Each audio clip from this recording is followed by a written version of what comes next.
Olá, gente, tudo bem com vocês? Meu nome é Isabela de Souza e eu sou graduanda em Biotecnologia pela Universidade Federal da Paraíba. E hoje nós vamos relembrar alguns conceitos que foi visto no vídeo passado. Um deles é as ligações covalentes e as ligações iônicas, além de trazer um novo assunto, que é a eletronegatividade e a polaridade das ligações. Bom, começando por relembrar as ligações covalentes, a gente entende que as ligações covalentes é o resultado do compartilhamento de elétrons entre dois átomos, para que cada um atinja o octeto, que é 8 elétrons na sua última camada. Normalmente são encontradas entre elementos não metálicos, onde cada par de elétrons compartilhados vai constituir uma ligação química. Aqui a gente tem um exemplo das ligações entre dois hidrogênios, onde essa ligação é gerada pelo par de elétrons compartilhados, que vão estar conectados pelos núcleos de ambos elementos dos átomos. Como assim?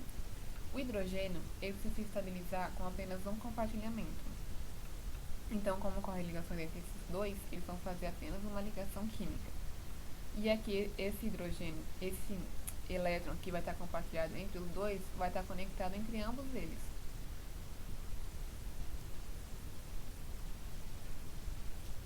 Bom, ligações covalentes podem ocorrer em várias moléculas e a gente precisa representar elas.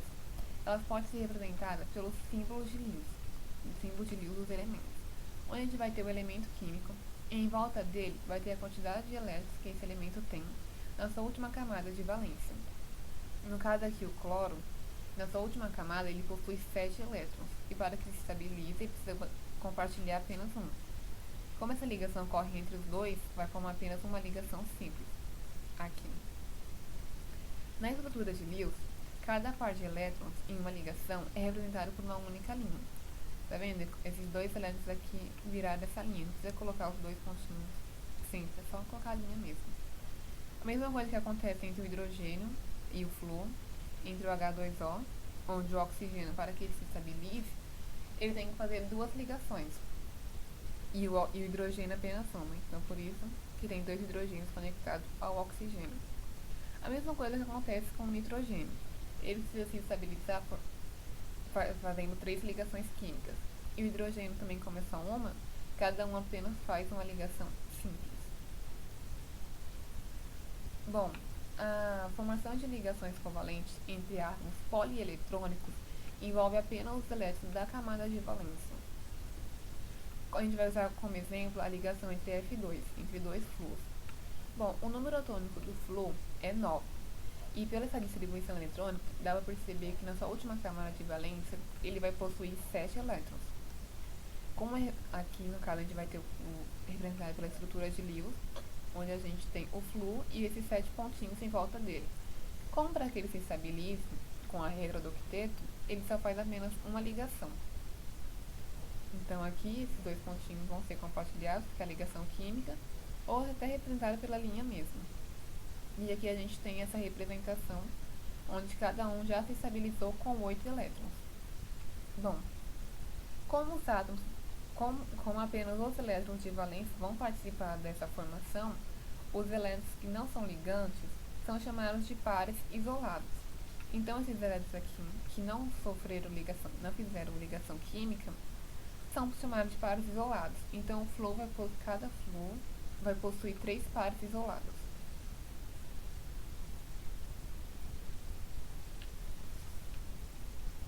Bom, agora a gente chegou nas ligações múltiplas.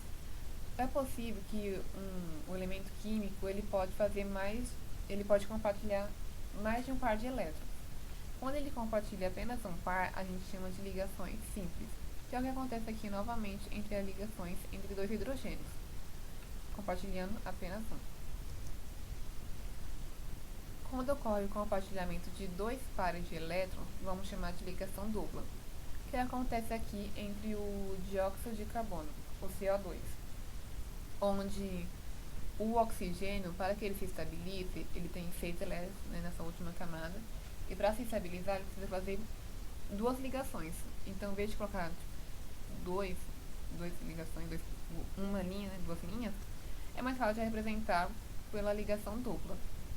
O carbono, para que ele se estabilize, tem que fazer 4 ligações, Então aqui a gente já coloca a ligação dupla para ser representada mais fácil. A mesma coisa que acontece com o etileno, o C2H4. O hidrogênio, como a gente já foi visto, ele só precisa fazer uma ligação. Só que o carbono precisa fazer 4. Então a gente coloca a ligação dupla aqui e essas duas aqui, estabilizando todos os átomos dessa molécula. Bom, e quando o elétron também pode fazer o compartilhamento de 3 pares de elétrons, chamamos então de ligação dupla, que acontece aqui entre o nitrogênio. O nitrogênio tem 5 elétrons na sua última camada, e para que se estabilize, ele tem que fazer o compartilhamento de 3, ficando então 8 cada nitrogênio. E aqui as ligações triplas.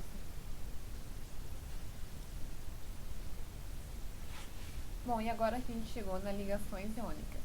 A ligação iônica, ela é uma ligação formada pela atração eletrostática entre íons positivos e íons negativos. Ela é uma ligação que acontece principalmente entre metal e ametal e metal e hidrogênio. Entre metais e ametais, os metais são os compostos, são os elementos mais eletropositivos e vão ter uma tendência maior a formar cátions. Já os ametais vão ser os elementos mais eletronegativos e vão ter uma tendência maior a formar ânions. Bom, como regra geral, os elementos com maior chance de formar cátions vão ser os metais alcalinos e os alcalinos terrosos. E os elementos que vão ter uma tendência maior a formar ânions vão ser os halogênios e o oxigênio. Bom, na ligação iônica, o número de elétrons cedidos é igual ao número de elétrons recebidos. Vamos considerar para esse exemplo o óxido de alumínio, o Al2O3. Bom, a gente sabe que o alumínio tem seu número atômico 13. E na sua última camada de valência, ele possui apenas 3 elétrons. Então, para ele, é mais fácil ele perder 3 elétrons do que ter que ganhar 5. E, por sua vez, o oxigênio tem seu número atômico 8. Então, para ele, tendo 6 elétrons na sua última camada de valência. Então, para ele, também é mais fácil ele ganhar 2 elétrons do que ter que ceder esses 6. Né? Ficando assim. Bom, então a gente vai ter aqui 2 alumínios. Montando essa molécula, a gente vai ter 2 alumínios para 3 oxigênios. O que acontece aqui é que cada átomo, esses 2 átomos de alumínio vão estar doando 6 elétrons no total, para onde cada oxigênio vai receber 2 elétrons. Bom, seguindo aquela regra geral, o número de elétrons cedidos tem que ser igual ao número de elétrons recebidos. E agora vai perceber aqui, tanto o alumínio quanto o oxigênio vão estar doando ou perdendo 6 elétrons. Aqui pela fórmula geral a gente tem que 2 alumínios, onde cada um vai estar doando 3 elétrons, e onde aqui a gente tem 3 oxigênios, onde cada um vai estar recebendo 2 elétrons. Essa daqui é a fórmula geral. Onde A vai ser o primeiro elemento, o primeiro composto, né?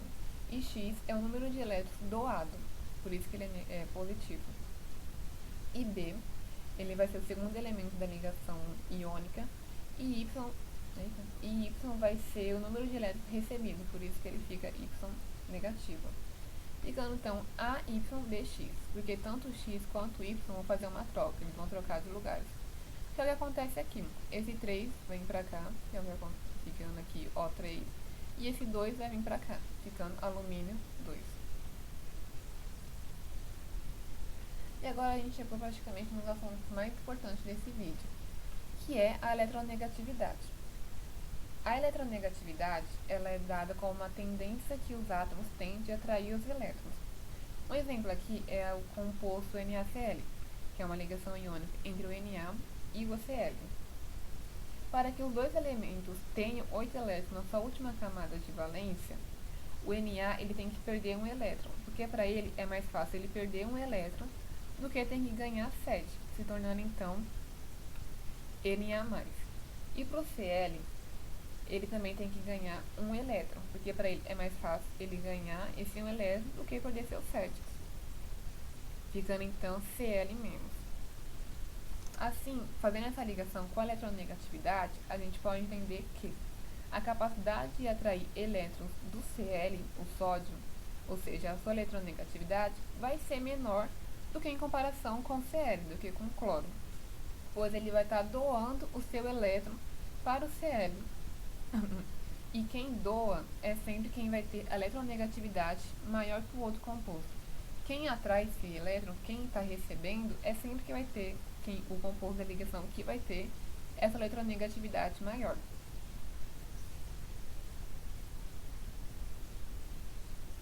Bom, eletronegatividade nos compostos iônicos, ou nos compostos covalentes, desculpa. Nos compostos covalentes, o que vai acontecer é que, se temos elementos diferentes, um deles terá uma capacidade de atrair elétrons maior que os outros, ou seja, um deles terá essa eletronegatividade maior.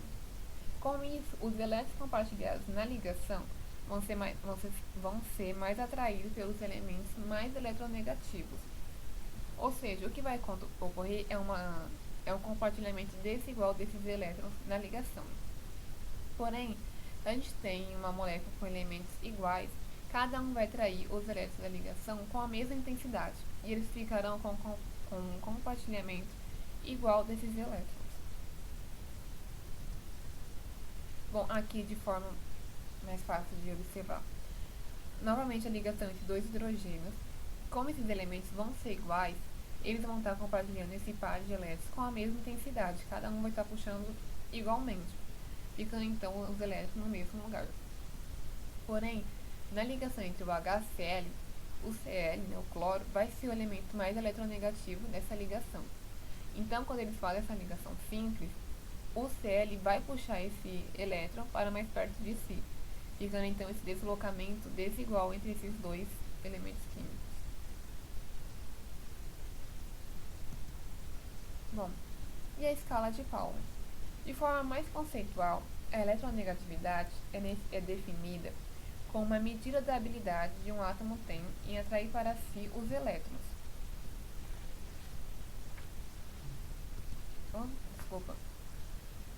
A escala de Pauli ela foi proposta por Linus Pauling na década de 1930 e tem a função de medir a eletronegatividade dos elementos químicos, permitindo até decidir se uma ligação ela vai ser polar ou qual elemento vai ter a carga mais parcial, negativa ou positiva da ligação, ou até se uma ligação vai ser mais polar que a outra. Essa escala basicamente nos permite saber qual elemento é mais eletronegativo que o outro, só observando pelos números. A eletronegatividade ela vai aumentar da esquerda para a direita conforme a gente vai andando os períodos, e ela vai diminuir conforme a gente vai descendo os grupos. Ou seja, o elemento mais eletronegativo aqui vai ser o flúor, valendo 4. E o elemento mais eletropositivo, ou o elemento menos eletronegativo, vai ser o césio, valendo 0,7.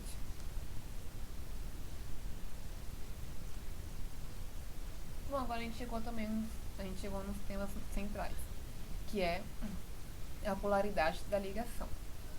A polaridade das ligações, ela pode ocorrer tanto entre átomos do mesmo elemento químico ou entre átomos em elementos químicos diferentes. Quando as moléculas são formadas pelo mesmo elemento químico, como o gás hidrogênio, o H2, ou o gás oxigênio, o O2, ou até o gás cloro, o Cl2, observa-se que não vai haver essa diferença de eletronegatividade entre eles, porque eles são elementos iguais.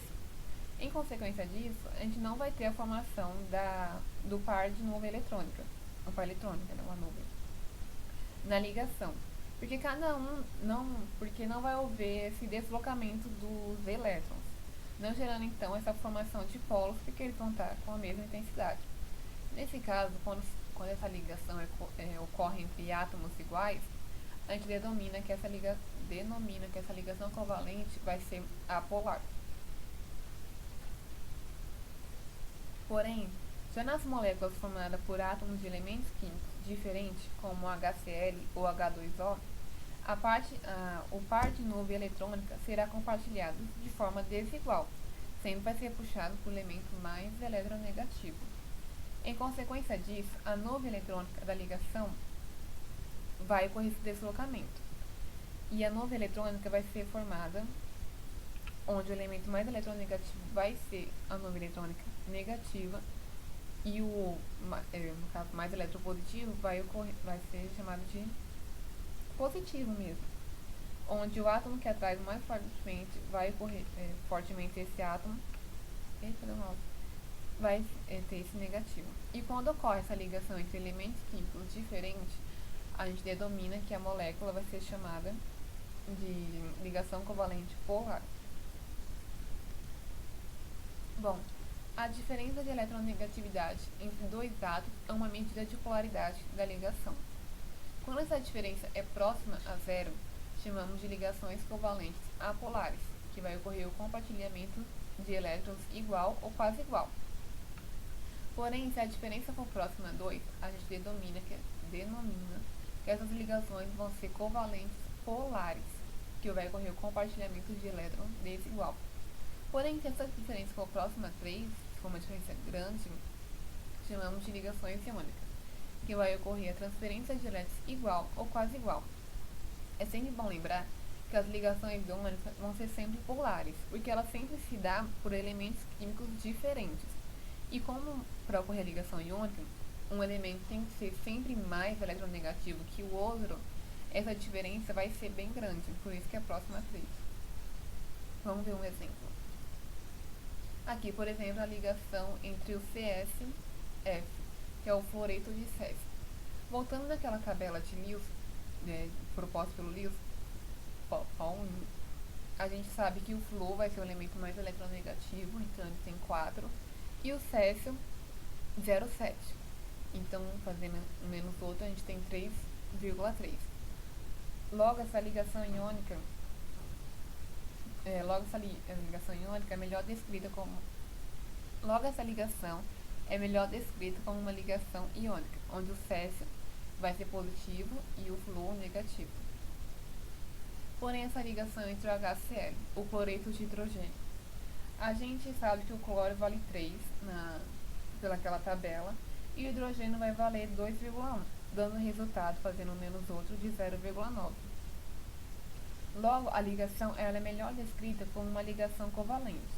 E sabendo que ela vai ser polar, porque está ocorrendo uma ligação entre elementos químicos diferentes, onde o hidrogênio ele vai ter a carga parcial positiva e o Cl vai ter a carga parcial negativa, porque o Cl é o elemento mais eletronegativo dessa ligação. Por fim, a gente chegou aqui no final desse slide. Eu espero que vocês tenham gostado da aula e espero vocês no próximo vídeo.